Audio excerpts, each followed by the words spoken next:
Hello, আসসালামু আলাইকুম guys. আপনারা সবাই কেমন আছেন? আশা করি সবাই ভালো আছেন। আমি এখানে তেল দিয়েছি, অলিভ অয়েল। তো এখন পেঁয়াজগুলো ভালো করে করবো। আমার ম্যাডাম মিস্টারের জন্য রান্না করব, কারণ ওরা খুব তেল কম মশলা কম খায়, আর তেল মশলা এবং নুন লবণ তো খাবেই না। ওরা লবণ একবারেই খায় না, একদম কম খায়।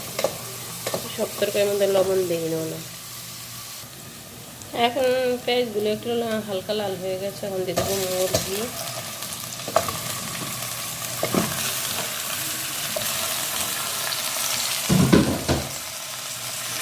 মুরগিটা একটু কষিয়ে নেবো। তারা দুজনের জন্য রান্না করবো, আর ড্রাইভার এরা তিনজন খাবে, আমি এগুলো খাই না।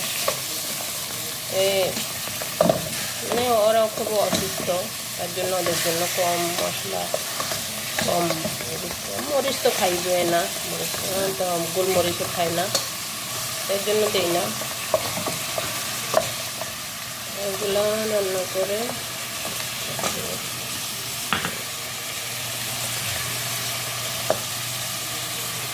এখন দিয়ে দেবো। এখানে আছে একটু হলুদের গুঁড়ো, যেটা ম্যাগি, এটা বিদুন মেলে, মানে নুন ছাড়া ম্যাগি।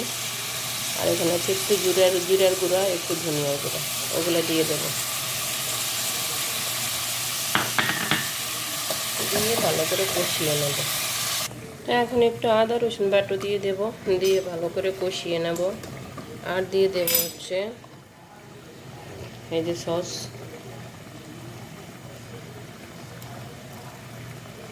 এটার কালারে ওরা খাবে বিশেষ করে।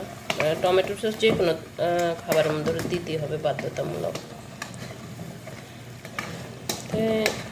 এখন ভালো করে কষে নেব। একটু পানি দিতেছি আপনাদের জন্য, সাথে শেয়ার করি না, তাই ক্যামেরার বাহিরে দিয়ে দিলাম।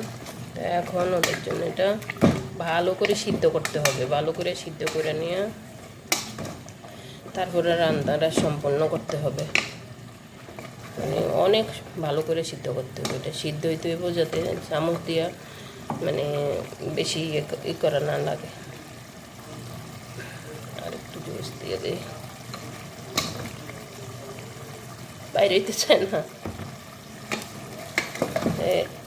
এটা ভালো করে কষায় নিয়ে তারপরে দিয়ে দেব এই যে ভামিয়াগুলো দিয়ে দেবো। ভামিয়াগুলো দিয়ে অনেক সিদ্ধ করব।